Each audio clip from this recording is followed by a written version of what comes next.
நயனார் அண்ணன் பேசுனதை நானும் ரிப்பீட் பண்ணி கேட்டேன். அது ஒன்றும் பெரிய தப்பாக எனக்கு தெரில. 1932 கூட படிக்க தெரியாத ஒரு முதல்வர். கண்டிக்கின்றோம் சந்தர்ப்பவாத காங்கிரஸ் கட்சியை கண்டிக்கின்றோம். சந்தர்ப்பவாத காங்கிரஸ் கட்சியை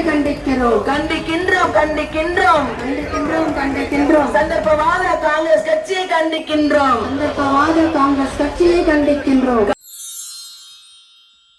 காலையில் 10:10க்கு தான் தகவல் இருந்துச்சு.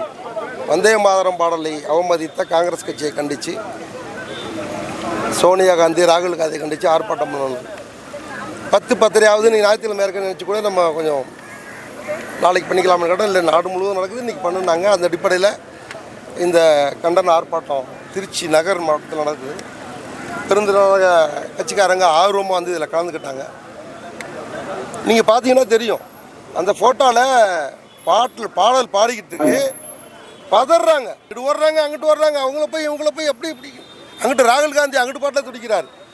ஒரு தேசப்பற்று பாடலை ஒரு 2 நிமிஷம், அந்த பாடல் 2 நிமிஷம் தானே, 2 நிமிஷம் நின்று கேட்கணுங்கிற ஒரு நாலேஜ் கூட இல்லாத, ஒரு அடிப்படை அறிவு கூட இல்லாத ஒரு சின்ன குழந்தை கூட வந்தே மரம் பண்ணால் நின்றுட்டு இருக்கோம் நம்ம தமிழ்நாட்டில். நம்ம கூட அப்படிப்பட்ட ஒரு மரியாதை இந்த தேசத்தை மதிக்கக்கூடிய பாடல், தேசத்தை வணங்கக்கூடிய அந்த பாடலுக்கு மரியாதை கொடுக்கணும்னு தெரிஞ்சும் இவங்க தெரியாமலாம் இல்லை, சோனியா காந்திக்கோ ராகுலுக்கெல்லாம் தெரியாமலாம் இல்லை, தெரிஞ்சே அவங்க இந்த நாட்டோட பிரஜை இல்லை, இத்தாலிக்காரங்கிறத காமிக்கிறதுக்காக அவங்களால பொறுத்துக்க முடியல. அந்த மேடையில் பொறுத்துக்க முடியாமல் தான் பாட்டை நிப்பாட்டுக்கிறாங்க. அப்படிப்பட்ட தலைவர்களாம் ஒரு கட்சியை வழிநடத்துகிற கேவலமான நிலைமை இந்த நாட்டில் இருக்குது. அதை கண்டித்து அவங்களுக்கு கண்டனத்தை தெரிவிச்சு தமிழ்நாடு பூரா நடக்கிற ஆர்ப்பாட்டம் இங்கேயும் நடக்குது. நயனார் அவர்கள் பேசிய கருத்துக்கு பெரிய சர்ச்சையாக இருக்குது. அண்ணாமலை கண்டனம் தெரிவிச்சிருக்காரு, உங்கள் கட்சியில் குஷ்புவே கண்டனம் தெரிவிச்சிருக்காங்க. எப்படி பார்க்குறீங்க? ஆனால் நயனார் அண்ணன் பேசுனதை நானும் ரிப்பீட் பண்ணி கேட்டேன். அது ஒன்றும் பெரிய தப்பாக எனக்கு தெரில. அப்பா எங்கன்னு கேட்குறாங்க. சரி, அதுக்கு ஒரு உள்ளர்த்தை கூட கண்டுபிடிச்சி போகலான்னு வச்சுக்கோங்க. அப்படி போகிறாங்க. நடிகர் குஷ்பு கண்டனம் தெரிவிச்சிருக்காங்க, அண்ணாமலையும் கண்டனம் தெரிவிக்கிறாரு. அண்ணாமலை தான் முதல்ல கண்டனம் தெரிவிச்சார். அவர் ஏன் கண்டனம் தெரிவிக்கிறாருன்னா, அவர் 5 வருஷம் அவர் அமைப்பை கொண்டு போகிறதுக்கு எந்த தடையும் அரசாங்கம் தடையாக இருக்கும், அது தடையாக இருக்கக்கூடாது. அதுக்காக அப்படி சப்போர்ட் பண்ணி பிஜேபி அப்படி ஏதாச்சும் ஒன்று சொல்லிக்கிட்டு அப்படி ஓட்டிக்கிட்டு கருங்காலி வேலை பார்த்துட்டு இருக்காருன்னு எங்களோட கருத்து. ஒரே கட்சியில் குஷ்பு கண்டனம் தெரிவிச்சிருக்காங்களா? இல்லை, குஷ்பு மகளிராக அவங்க சொல்லியிருக்காங்க. என்ன சொன்னாங்கன்னு தெரியல. கட்சிக்காரங்க சொல்லியிருப்பாங்க, அவங்க புரிதலில் கூட சொல்லியிருக்கலாம், தெரியல. வேற ஒன்றும் தாவேக அரசுடைய செயல்பாடுகள் ஏதோ நம்மளே பார்க்குறோம். 100 நாள் கடந்துருச்சு. முதல்வரே கணக்கில் புலியாக இருக்கார், நிதியமைச்சர் அதை விட புலியாக இருக்கார். நம்ம மித்த அமைச்சர் எல்லாமே தான் பார்க்குறோமே. இப்போல்லாம் சட்டமன்றத்தை ஒளியும் முன்னாடி பார்த்த மாதிரி இப்போல்லாம் வீட்டில் உட்காந்து, நான்லாம் காலைல 10 மணிக்கு டிவியை போட்டு உட்காந்துருக்கேன். என்னென்ன கூத்து நடக்குது, எதை நினச்சி சிரிக்கலாம், அந்தளவுக்கு இருக்குது. நேற்றுக்கு பார்த்துக்கிட்டு இருக்கப்போ தான் பட்ஜெட் வாசிக்கிறார் முதல்வர். 4932 கோடி அப்படிங்கிறது. அது கூட தெரில. 4932 கூட படிக்க தெரியாத ஒரு முதல்வர். நிதியமைச்சர் 4000, 7000, 4412, 4012, 4002 ஏதோ சொல்கிறார். இது எங்கே போய் முடியும்னு தெரில. ஏதோ ஒரு சொல்லுவாங்கள்ல, ஒரு பேப்பர் அப்படியே ஒரு காற்றடிச்சா கோபுரத்தில் உட்காந்துருன்னு, அந்த மாதிரி உட்காந்துருக்கு இந்த அரசாங்கம். இன்னொரு காற்றடிக்கிறப்ப அது கீழே விழுந்துடும். நிரந்தரமாக ஆட்சி பண்ணுறதுக்கு பிரதமர் நரேந்திர மோடி மாதிரி தமிழ்நாட்டில் ஆட்சி நடக்குது, அவரோட ஆட்சி இங்கே நடக்கிறதுக்கு வருங்காலத்தில் மக்கள்லாம் தீர்மானிக்கணும் இந்த நேரத்தில் கேட்டுக்கிறோம். அடுத்தபடியாக இந்த கண்டன ஆர்ப்பாட்டத்தில் தன்னுடைய கண்டன ஆற்றும்படி நம்முடைய மாநகர மாவட்ட தலைவர் அருமைச்சர் ஒன்றிய அவர்களை கேட்டுக்கொள்கிறேன்.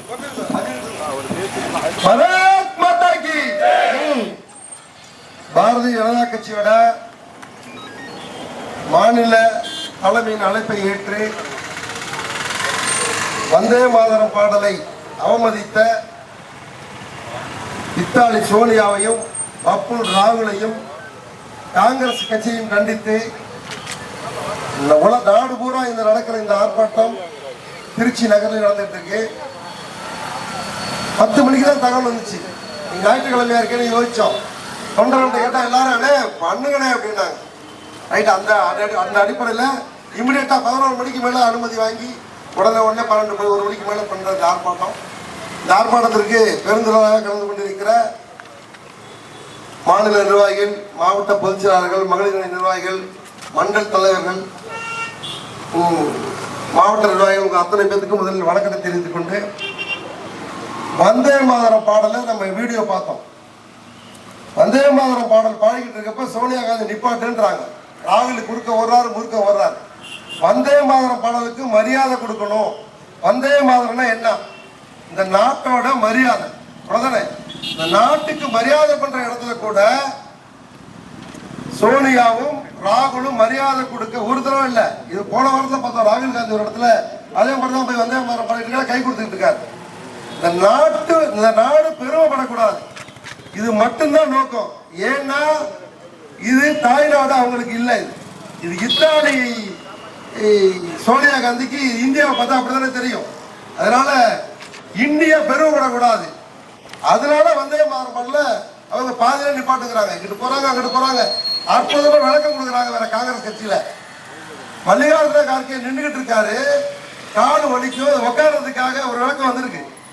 உட்கார்றதுக்காக நாங்க சொன்னோம், பாட்டு நிப்பாட்ட சொல்லல அப்படிங்கிறாங்க. இது எந்த வகையில நியாயம்?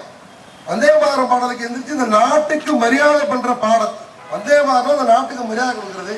அப்படிப்பட்ட நிகழ்வுகளை கூட பாட்டை நிப்பாட்டுங்கிற கேவலமான ஒரு இந்து விரோத இத்தாலி சோனியா காந்தியை வன்மையாக இந்த நேரத்தில் கண்டிக்கிறோம். அதுக்கு துணை போற காங்கிரஸ் கட்சியும் கண்டிக்கிறோம். இது ஒரு புறம் இருக்கட்டும். பாரதிய ஜனதா கட்சி மட்டும்தான் உலகம் பூரா இன்னைக்கு ஆர்ப்பாட்டம் நடக்குது. இந்தியா பூரா இந்த நாட்டில் தேசப்பட்டு உள்ள கட்சின்னா பாரதிய ஜனதா கட்சி மட்டும்தான் இந்த ஆர்ப்பாட்டத்து மூலம் நிறுவனம். வேற எந்த கட்சியும் இதுக்கு ஆர்ப்பாட்டம் பண்ணல, கண்டன குரல் கொடுக்கல. தமிழ்நாட்டிலையும் சரி, வேற எங்கேயும் சரி. காரணம் என்னன்னா தேசப்பட்டு இல்லை அவங்களுக்கு. சுயநலவாதிகள். பாரதிய ஜனதா கட்சி ஒண்ணு மட்டும்தான் தேசமே உயிர் நினைச்சு வாழ்ந்துகிட்டு இருக்க தொண்டர்கள் இருக்க கட்சி. அதனால இதுக்கு வந்தே மாதரம் பாடுறதுக்கு நாங்க கண்டன ஆர்ப்பாட்டம் பண்றோம். நேற்றுக்கு மாநில தலைவர் சாதாரணமா ஒரு விஷயம் சொன்னாரு. அதுக்கு இங்க இருந்து போனவர் பெரிய விளக்கம் கொடுக்கிறார், கண்டனத்துக்குரியது. இப்ப எங்க போனாரு? காதல் உள்ளூலையா அவருக்கு? விஆர் த லீடர் அண்ணாமலைக்கு இதெல்லாம் காதல் உள்ளூலையா? வந்தே மாதரம் பாடல பாடினாங்க ஒரு அறிக்கை கொடுக்கறது. ஏன் கொடுக்கல? ஒன்றே ஒண்ணு, 5 வருஷம் ஆட்சி நடத்தவர் அவர் கட்சி நடத்தணும்னா இந்த தமிழகத்தை ஆண்டுகிட்டு இருக்க டிவிக்கோட ஆதரவு வேணும். பட்ட வர்த்தனமா அவங்களுக்கு ஆதரவு தெரிவிச்சா வீத லீடர் பிரச்சனை இல்லாம போவோம். இல்லாட்டி ஏதாச்சும் வழக்கில் உள்ள தெரியுறாங்கிற பயத்துல இதுக்கெல்லாம் செவனேன் இருப்பார். எந்த பிரச்சனையும் பண்ண மாட்டார். எந்த பிரச்சனையும் பண்ண. தமிழக அரசியல்ல டிவிக்கு என்ன பண்ணாலும் எதுவும் பேச மாட்டார். கற்பழிப்பு, கொலை, குற்றம் நிறைய வழக்கு எதுக்கும் வாங்கி திறக்க மாட்டார். அவரோட நோக்கம் 5 வருஷத்துக்கு நம்மளுக்கு பிரச்சனை இல்லாமல் இருக்கணும், அது மட்டும்தான். அதனால என்ன வேணாலும் பண்ணுவார். வேற கட்சியெல்லாம் சரி, அதிமுக அவர்கிட்ட, திமுக அவர்கிட்ட எந்த கட்சியும் இந்த கோரிக்கையை வலியுறுத்தி ஒரு கண்டன கொடுக்கவே இல்லை. பாரதிய ஜனதா கட்சி மட்டும்தான் கொடுத்திருக்கு. அப்படிப்பட்ட தேசபக்தி தான் இந்த கட்சி. இந்த கட்சி தான் இந்த நாட்டை வழி நடத்தணும். இந்த நாட்டுக்கு இந்த மக்கள் எல்லாம் புரிஞ்சுக்கணும். தேசம்னா பாரதிய ஜனதா கட்சி உத்தரவு கூட கொடுப்பாங்க. இந்த நிமிஷத்தை தேசத்துக்காக உயிரை கொடுங்க, எங்க 100 பேர் உயிரை கொடுப்போம். அந்த அளவுக்கு எங்களை பாரதிய ஜனதா கட்சி வளர்த்து வச்சிருக்கு. தேசத்துக்காக உயிரையும் கொடுப்போம். இந்த நாட்டை வந்தே மாதரம் பாடலை அவமதித்த இத்தாலி சோனியாவை கைது செய்ய வேண்டும் என்று இந்த நேரத்தில் கேட்டுக்கொண்டு, இதை தாண்டி தமிழக அரசியலையும் கொஞ்ச நேரம் வந்துருவோம். நிதியமைச்சர் சொல்றாரு, கணக்கு வழக்கெல்லாம் தெரியுதா? 7,4932 நேற்றுக்கு முதல்வர் பேசுறாரு. எவ்வளவு வெக்கங்கடா இருக்கு பாரு. ஒரு சட்டமன்றத்துல முதல்வர் விவசாய கடன் தள்ளுபடி எவ்வளவு சொல்ல, நான் டிவி பார்த்துட்டு இருக்கேன். அடப்பாவி நீயும் போடாங்கிற அளவுக்கு இருக்கு. 4,932 படிக்கிறார். இது கூட தெரியலையா? படிச்சாங்களா இல்லையான்னு தெரியலையே. 4,932 கோடிய 4,932 இது கூட தெரியல. இந்த மாதிரி கேடுகட்ட அரசு தமிழ்நாட்டில் நடந்துகிட்டு இருக்கு. அறியாம மக்கள் எல்லாரும் வாக்களிச்சு முதல்வர் ஆக்கிட்டாங்க. கூடியவரோட இந்த ஆட்சியும் வீட்டுக்கு அனுப்பணும். மக்கள் எல்லாம் புரிஞ்சுக்கணும். நாட்டுக்காக யார் நிற்கிறா, தேசத்துக்காக யார் நிற்கிறா, பிரதமர் ஒரு என்ன பண்ணிட்டு இருக்காரு அப்படிங்கிற மக்கள் உணர்ந்து வருங்காலத்தில் நினைச்சு பார்க்கணும். வந்தே மாதரம் பாடலை பாடிய அவமதித்த சோனியாவும் பப்பு ராகுலையும் கைது செய்யணும். காங்கிரஸ் கட்சியை வன்மையா கண்டிக்கிறோம். காங்கிரஸ் கட்சியில உண்மையான தொண்டர்கள் அத்தனை பேரும் உண்மையிலேயே கண்டனம் செய்வீங்க. இல்லைன்னா கட்சி தலைவர் பாதி எடுங்கன்னு சொல்லுங்க. நீங்க வேற கட்சிக்கு போக தனி கட்சி கூட ஆரம்பிங்க. காங்கிரஸுக்கு தொண்டலாம் உண்மையிலேயே காங்கிரஸுக்கு தொண்டலாம் தேசப்பற்றி மிக்கவனா இருந்தா இந்த நிகழ்வுக்கு அப்புறம் வந்தே மாதரம் பாடல 2 தடவை வச்சிருக்காரு. ராகுல் காந்தி தனியா ஒரு மேடலையும் சோனியா காந்தியோட ஒரு மேடலையும். தயவு செய்து காங்கிரஸ் கட்சி தொண்டர்கள்லாம் பேசாம பிஜேபிக்கு வந்தாங்க. அந்த நேரத்தில் கேட்டுக்கிறோம். இந்த சோனியா காந்தியும் ராகுலையும் கைது செய்யணும். காங்கிரஸ் கட்சியை தடை செய்யணும் நேரத்தில் கேட்கிறோம். நன்றி, வணக்கம். கட்சியை கண்டிக்கின்றோம். காங்கிரஸ் கட்சியை கண்டிக்கின்றோம். கண்டிக்கின்றோம், கண்டிக்கின்றோம். காங்கிரஸ் கட்சியை கண்டிக்கின்றோம். காங்கிரஸ் கட்சியை கண்டிக்கின்றோம். வந்தே மாதரம் பாடலை வந்தே மாதரம் பாடலை அவமதித்த காங்கிரஸ் கட்சியை கண்டிக்கின்றோம். அவமதித்த காங்கிரஸ் கட்சியை கண்டிக்கின்றோம். கண்டிக்கின்றோம், கண்டிக்கின்றோம். கண்டிக்கின்றோம், கண்டிக்கின்றோம். தேசபக்தி இல்லாத காங்கிரஸ் கட்சியை கண்டிக்கின்றோம். காங்கிரஸ் கட்சியை கண்டிக்கின்றோம். கண்டிக்கின்றோம், கண்டிக்கின்றோம். கண்டிக்கின்றோம், கண்டிக்கின்றோம். சோனியா காந்தியை கண்டிக்கின்றோம். சோனியா காந்தியை கண்டிக்கின்றோம். பாரத் மாதா கி ஜெய். நன்றி உரை. எக்ஸல் குரூப்ஸ் மாறு மாற்று மக்களுக்கான நேர்மையான சமூக பணி என்றும் தொடரும். Excel groups Muruganandam.